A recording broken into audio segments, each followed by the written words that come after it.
High বন্ধু, এখন আমি একটি টেবিল ফ্যানের শ্যাফট চেঞ্জ করে দেখাবো। তো দেখুন আমি কিভাবে একটি নিজস্ব পোলার তৈরি করেছি। তো এর মধ্য দিয়ে আমি এই শ্যাফটটি চেঞ্জ করে এই নতুন শেপটি লাগিয়ে দেখাবো। তো যাক, ভিডিওতে চলে গেলাম বেশি কথা না বাড়িয়ে।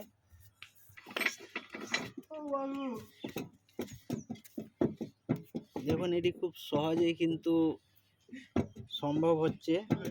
অনেক সময় ঠুকাঠুকি করলে শ্যাফট বেঁকে যায়, তাতে ফ্যানে ভালো ফিটিং আসে না।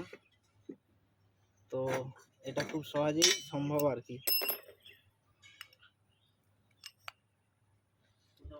এখানে আমি সহজে ঢুকে যাওয়ার জন্য একটু মোবাইল ইউজ করলাম।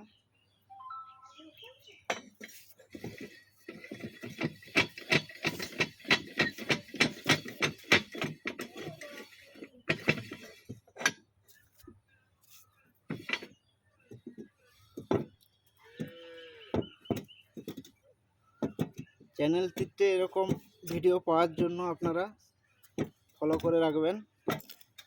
আরও নতুন নতুন ভিডিও অবশ্যই আমি ছাড়ব।